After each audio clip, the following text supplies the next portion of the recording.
জয় গুরু। একটা কথা, যে কথাটা হয়তো আমরা অনেকেই হয়তো শুনেছি, কিন্তু সেটাকে বুঝে উঠে, সেটাকে বোঝার পর তাকে নিজের ভিতরে ফুটিয়ে তোলার যে চেষ্টা করাটা হয়তো আমরা খুব কম মানুষই তা করে থাকি। কি কথা আর কেনই বা হঠাৎ আজকে এইরকম, সেটা সম্পূর্ণ বলতে পারেন যে লেখাটি দেখেছেন আপনারা, সেই লেখাটাকেই বলতে পারেন বলার জন্য, সেই লেখাটা যেটা দেখেছেন সেইটাকে ভালো মতন করে যাতে বুঝতে সুবিধে হয়, সেইটা বোঝার জন্য এমন কিছু কিছু জিনিস আমাদের জানা লাগবে, যেগুলো বিনা এই কথাটাকে অনুভব করাটা হয়তো একটু কষ্টকর হয়ে উঠলেও উঠতে পারে। তা কি এবং কেনই বা আজকে এই কথা, তা আপনারা আজ আলোচনার মাধ্যমেই আশা করি শুনতে পারবেন। যাই হোক, আজকের এই ভিডিওটা এবার আমি শুরু করার আগে আপনাদের কাছে শুধু একটি কথাই অনুরোধ করছি, ভিডিওটিতে আপনারা সম্পূর্ণভাবে যুক্ত থাকার চেষ্টা করবেন। আশা করি দিলে আজকের এই যেই টপিকটি আপনারা এই আলোচনার মাধ্যমে অতি অবশ্যই শুনতে পারবেন। আমাদের জীবন যদি আমরা দেখি না, বর্তমান সময় আমরা যা কিছু করি, এমনকি ধরা যাক, একটা উদাহরণের জন্যই জাস্ট ধরছি, ধরা যাক কোথাও একটা কোনো কাজ হবে, ঠাকুরের কোনো একটা কাজ, সেই কাজটা কেমন করে হবে সেইটা দেখবেন আমাদের মধ্যে নানান রকম ভাবে নানান রকম মত আসতে পারে। কেউ একটা পথ হয়তো বললো, কেউ একটা হয়তো কথা বললো, আরেকজন আরেকটা কথা বললো। এইরকম করতে করতে বিভিন্ন অ্যাঙ্গেলে একটা বিষয়কে হয়তো বলা হচ্ছে যে এইরকম করলে হয়তো করা যেতে পারে, ওই রকম করলে হয়তো আরেকটু বেটার হতে পারে, সেটা করলে এইটা অ্যাডভান্টেজ পাবো, এইটা ডিসঅ্যাডভান্টেজ সেখান থেকে আসতে পারে। তো এই যে এই জিনিসগুলি হয়, যেগুলো হওয়া দরকারও, তার কারণ এই কথা পরম পূজ্যপাদ শ্রী আচার্যদেব নিজে বলছেন যে এটা হওয়া দরকারও। তা না হলে বোঝা যাবে না যে কোন জিনিসে কতটুকু রিস্ক আছে, কোন জিনিসটা করতে গেলে কতটা বাধা আসতে পারে। তো এগুলো কিছু আলাপ আলোচনা না হলে তা বোঝা যায় না। যে যার মতন করে যদি থাকে, তাহলে তার ভিতরেই শুধু গল্পটা ঘুরপাক খেতে থাকে, সেটার আর প্রকাশ হয় না, আর সেটার সম্বন্ধে মানুষের ধ্যান ধারণাও হয় না। কিন্তু দেখবেন আমরা আলটিমেটলি আমরা নিজেরা কি কখনো সেই ডিসিশনগুলির মধ্য থেকে কোনো একটাকে বেছে নিয়ে, কোনো একটাকে সিলেক্ট করে নিয়ে সেটাকে ইমপ্লিমেন্ট করে দিই ডিরেক্ট? তা করি না। কেন করি না? তার কারণ আমাদের মন সবসময় একটা কথা বলে। আমরা সবসময় একটা জায়গাতেই, আমরা সবাই কিন্তু সেখানে বলতে পারেন সেই জায়গায় ফোকাস হয়ে থাকতে পছন্দ করি, সেখানে আনন্দ পাই। এবারে যাই যেভাবে বিষয়টাকে আমি বলি না কেন, তা কোথায় কি এবং আমরা এতজন এত রকম মতপার্থক্য হওয়া সত্ত্বেও আলটিমেটলি যখন একটা কোনো কাজ প্র্যাকটিক্যালি যখন আরম্ভ হয়ে যায়, তখন আমরা সবাই কিন্তু সেই জিনিসেই কিন্তু মুখ হয়ে চলতে আবার শুরু করে দিই। অর্থাৎ সেই কাজটাকে কি করে সাকসেসফুল করা যায়, তখন আবার সেই দিকে আমাদের ধ্যান থাকে। তখন আর আমি ওটা বলেছিলাম, আমি সেটা বলেছিলাম, এইরকমটা কেন হলো না, আমি তো চেয়েছিলাম ওইটা, তখন আর সেগুলো থাকে না। তাহলে তখন ভিতরে ঘটেটা কি? সেই ভিতরে ঘটে হচ্ছে হলো আচার্যদেবের আশীর্বাদ, তার কথা, তার দেখিয়ে দেওয়া পথ, তার বলে দেওয়া সেই রাস্তা। এই কারণেই আমরা নানান মানুষ নানান রকম হয়তো বলি, আলটিমেটলি যখন গিয়ে পৌঁছাই তার কাছে, তখন তিনি যা বলেন সেটাই একদম ফাইনাল স্টেটমেন্ট, সেটাই একদম ফাইনাল, আর সেটাকেই লক্ষ্য রেখে আমরা কাজ করে চলি। বাস্তবে এটা কি? এটা হলো সংগতি। সংগতি তখনই আসতে পারে যখন সংগতির মধ্যে একটা সংঘবদ্ধভাবে এক মানে কয়েকজন মানুষ তখনই চলতে পারে, একটা গ্রুপ তখনই চলতে পারে যখন তাদের মধ্যে এমন একজন কেউ কমন থাকবেন, এমন একজন কেউ থাকবেন যাকে সবাই জীবনে মেনে চলে, যাকে সবাই কি করে না জীবনে এমন দৃষ্টিতেই দেখে, এমনভাবেই তার কথাকে নিজের জীবনে স্থান দেয় যেখানে কোনো কম্প্যারিজনই হয় না, যেখানে আর কোনো ভাবনাও হয় না। তিনি বলেছেন দ্যাটস ইট, একদম সেখানেই গল্প শেষ, এবারে এটাই ফাইনাল, এটাই এগিয়ে চলো। এই কারণেই তিনি এমন একজন, আমি যখন তার কাছে যাচ্ছি তখন কি না যেমন আমি আমার ব্যক্তিগত জীবনের ক্ষেত্রেও তিনি যেমন দয়া করে আমাকে আদেশ করছেন করার জন্য, ঠিক একই রকম ভাবে সমষ্টির গল্প যখন আসে তখন তিনি দয়া করে আমাদের বলে দিয়ে থাকেন।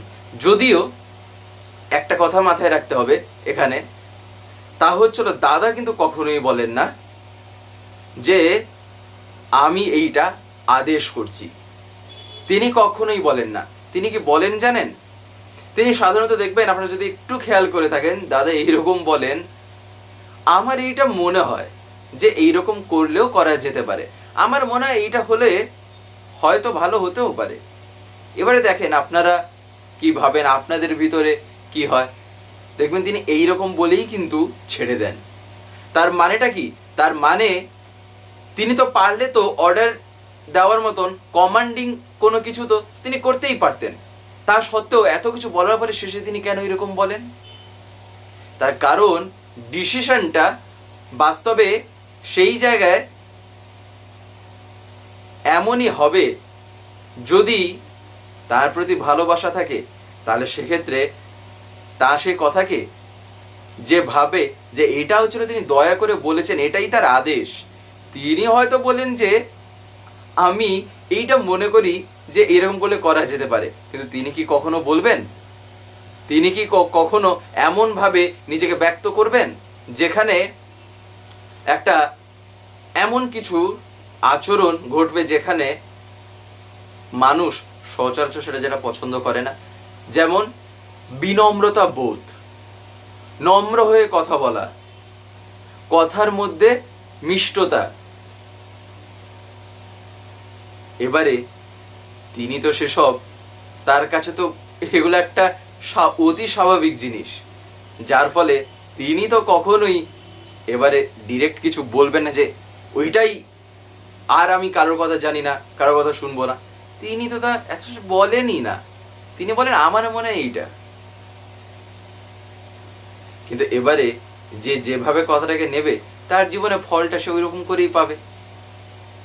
এই কারণেই যে কথাটাই ছিলাম, তাহলে এই যে এই জিনিসটা এখান থেকে কি বোঝা যাচ্ছে না, জীবনে আমরা যত যাই করি না কেন তাকে বাদ দিয়ে আমার কোনো গল্প নেই। কিন্তু কথাটা ছিল কেন, কেন তাকে বাদ দিয়ে কেন কোনো গল্প নেই? তার কারণ আমি এটা অন্তত জীবনে তিনি এতদিনে আমায় একটা জিনিস তিনি দেখিয়েছেন যে বাস্তবে তিনি যা বলেন না, তার মুখ থেকে যদি কোনো কথা একবার বেরিয়ে গেছে, প্রকৃতিও সেই কথাকে বাস্তবে রূপ দেওয়ার জন্য লেগে পড়ে, প্রকৃতিও নেমে পড়ে তার সেবা করার জন্য। কারণ তিনি সেই কথা বলেছেন, আর সেই কথা কখনো মিথ্যা যেতে পারে না তিনি যা বলেন। তার কারণ তিনি তাই বলেন যেটা মানুষের জন্য পরম মঙ্গল, তিনি সেটাই বলেন যেটা হচ্ছিল মানুষের বাঁচা বাড়ার ক্ষেত্রে তার জন্য তা খুবই প্রয়োজনীয়, যা হলে তার জীবনটা বেড়ে ওঠে তিনি তাই বলেন। এই কারণে আমরা দেখবেন একটা কথা শুনি না, যে তার মধ্যে ঠাকুরকে যদি জীবনে বুঝতে হয় আচার্য সঙ্গ ছাড়া, ঠাকুরকে জীবনে বোঝা মানে এখানে অনুভূতির কথা বলা হচ্ছে। তো এই তাকে অনুভব করা কারোর পক্ষে শুধু বই পড়ে না কোনোদিনও সম্ভব না, কোনোদিনও না। আচার্য সঙ্গ যদি জীবনে না থাকে, ঠাকুরকে নিজের মতো অনুভব করাটা খুবই কষ্টকর। কেন? তার কারণ বাস্তবে ঠাকুরকে জীবনে ঠাকুরের মতন করে যদি কেউ জীবনে ফুটিয়ে তুলে থাকেন, ঠাকুরের কথা অনুসারে ঠাকুরের বলা কথাগুলি, বাস্তবে তিনি সেই এক, সেখানে কোনো দ্বিতীয় নেই। তার কারণ এমনি এমনি আচার্য নন, তার কারণ তিনি আচরণে সিদ্ধ। আচরণে সিদ্ধ বলেই তিনি পুরো জীবনটা কেমন হয় তিনি তা জানেন, সেটা তিনি বোঝেন। এই কারণেই দেখবেন যখন দুটো মানুষ দুটো একই রকম সমস্যা নিয়ে যায় না, তিনি হয়তো দুজনকে একই রকম কথাও বলবেন না, আলাদা আলাদা ভাবে আলাদা আলাদা হয়তো কথা বলবেন। কেন? যার জন্য যেটা মঙ্গল সেটাই। ওই যে কিছুদিন আগে যদি আপনারা শুনে থাকেন, একটা কথা বলছিলাম না, যে একটা কোনো পড়াশোনার ধরা যাক, যদি কোনো একটা ফর্মুলা একজনকে যদি বোঝাতে হয়, তাকে আমি যেভাবে বোঝালাম আরেকজনকে হয়তো আমি সেই রকম ভাবে বোঝার সাথে বুঝছে না, তাকে আরেক রকম ভাবে বোঝাতে হবে। তাই দুজনের ক্ষেত্রে আমার পড়ানোর টেকনিকটা হয়তো আলাদা করতে হবে, কিন্তু আলটিমেট গোলটা এক হবে। এই কারণেই আমরা তার কাছে যখন যাই, কেন আমাদের মন সেখানে কেন গিয়ে বারবার আনন্দ পায়, কেন তার দর্শন করলে কেন আমাদের মনটা ভরে ওঠে, যেন মনে হয় জীবনটা এখনই সার্থক।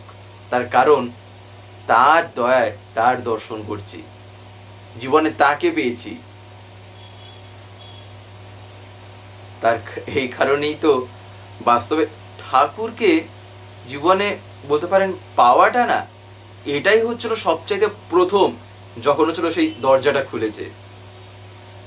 সবচাইতে প্রথম যদি কিছু থাকে তা হচ্ছে সেখানেই। কারণ ঠাকুরকে মানুষ যে পাবে না, সেটাও তার কয়েক হয়তো জনম লেগে যাবে। তার কারণ তার বর্তমান রূপে জীবনে তাকে গুরু রূপে পাওয়াটা বলতে পারেন এটা বহু বহু জন্মের, সেই জন্মের ভিতর দ্বারা কর্মের, তার দয়ায় যা আমি করেছি, যা আমি ফল আকারে পেয়েছি, সেটারই স্বীকৃতির ফল। তা না হলে তাকে পাওয়াটা যে সে কথা কিন্তু নয়। এমন অনেক ঘটনা আছে, অজস্র ঘটনা, ঠাকুরের কথা শুনেও ঠাকুরকে জীবনে পাননি, দীক্ষার মাধ্যমে জীবনে তারা ঠাকুরকে অনুভবই করতে হয়তো পারেনি, কিন্তু ঠাকুরের কথা হয়তো শুনেছেন। তাহলে ভাবা যাচ্ছে যে জীবনে যা পেয়েছি তা যে সে জিনিস না। একবার এই যে বর্তমানে সৎসঙ্গের বলতে পারেন যেভাবে সৎসঙ্গ এগোচ্ছে, যেভাবে আচার্যদেব নিয়ে যাচ্ছেন, এই যে আমরা সৎসঙ্গ যে বলছি, এই যে একটা অর্গানাইজেশনের যদি আমরা কথাটা দেখি, তাহলে পুরো একটা অর্গানাইজেশন একজনের কথায় পুরো এগিয়ে চলছে। ভাবা যাচ্ছে তাহলে তার ব্যক্তিত্বটা কেমন, তিনি কোন পার্সোনালিটি, তার মধ্যে এমন কি আছে যে একজনের কথায় পুরো একটা মানে অর্গানাইজেশনের পুরো এইরকম এদিক ওদিক হচ্ছে, যখন যা বলছেন তাই। তাহলে তিনি কি এবারে যে কেউ? তার ভিতরে যিনি লীলা করছেন তিনিও কি আর যে কেউ? এবারে সেটা তো যে বুঝবে সে বুঝবে। তাকে হাজারটা শব্দ দিয়েও যদি এখন বলা হয় সে বুঝবে না, যদি না তার জীবনে সে প্রেমের গল্প রচনা করে থাকে। আর যদি প্রেমের গল্প রচনা করার অন্তত তার আগ্রহটাও যদি থাকে, ঠিক ধরা তিনি দয়া করে তখন দেবেন যখন তিনি মঙ্গল বুঝবেন। একবার শ্রী ঠাকুরকে একজন দাদা, তিনি তার নাম হচ্ছিল চন্দ্রের সর্দার, তিনি একবার একটা জায়গা থেকে এসেছেন, এসে ঠাকুরকে যখন প্রণাম করে যখন উঠছেন, কিংবা বলতে পারেন সেই সময় যখন ঠাকুরের এসে পৌঁছান, তখন ঠাকুরকে তিনি বলছেন যে ঠাকুর বলদেব বাবু তার সাথে পথে যখন যাচ্ছিলাম তিনি আমায় জিজ্ঞাসা করলেন, আফটার ঠাকুর সৎসঙ্গ কি থাকবে, অর্থাৎ ঠাকুরের পরে সৎসঙ্গ কি থাকবে? তাতে আমি বললাম যে, অর্থাৎ চন্দ্রেশ্বরদা বলছেন, তাতে আমি বললাম যে মানুষ যদি ঠাকুরে কনসেন্ট্রিক হয়ে ওঠে তাহলে থাকবে না কেন? কথাটা শুনে শ্রী ঠাকুর গুরু গম্ভীর হয়ে গেছেন একেবারে। তৎক্ষণাৎ শ্রী ঠাকুর চন্দ্রেশ্বরদাকে বলছেন, ঠাকুর বলে যদি কেউ থাকে তবে তাতে কনসেন্ট্রিক হলেই সব ঠিক থাকবে। এই কথাটাকে এবারে আমি কেমন ভাবে গ্রহণ করব এটা সম্পূর্ণ আমার ভাবনা চিন্তার উপরে এবারে নির্ভর করছে। তার কারণ এটার উপরেই না বর্তমানে আমরা যা দেখছি সৎসঙ্গে, আর বাদ বাকিটা হয়তো যারা বোঝার আর যারা অনুভব করার তারা এতটুকুতেই বুঝে গিয়ে থাকবেন যে এই কথাটা যে ঠাকুর বললেন কি ধরিয়ে দিয়েছেন ঠাকুর। আর যদি কোনো রকম ভাবে মনে যদি এতটুকুও সন্দেহ থাকে না, বিশ্বাস সেই জায়গায় জীবনে কোনোদিন আসবে না। তার কারণ সন্দেহ হচ্ছিল, ঠাকুর বলছেন অবিশ্বাসের দূত। তাহলে ঠাকুর যেখানে বলছেন যে জায়গায় সন্দেহ আছে, বিশ্বাস সেখানে কি করে আসতে পারে? দেখবেন কোনো জায়গায় কোনো রিলেশনশিপে বিশ্বাস যদি গড়ে তুলতে হয় তার জন্য অনেক সময় লাগে, কিন্তু সেখানে এইটুকু যদি একটা সন্দেহের কোনো একটা গল্প তৈরি হয়েছে, সেকেন্ডে ভেঙে যাবে ওই বিশ্বাস, একদম অবিশ্বাসে ভরে যাবে। এই কারণে তাকে যে যেমন বিশ্বাস করে সে সেই রকম ভাবেই তাকে জীবনে পায়, পাওয়াটা তার তেমন আকারেই ঘটে। যাই হোক, পরমপিতা রাঙা রাতুল চরণে আপনাদের প্রত্যেকের জন্যই সুস্থ স্বাস্থ্য সুদীর্ঘ জীবন প্রার্থনা করে আলোচনাটি এখানেই শেষ করছি। জয় গুরু, বন্দে পুরুষোত্তম।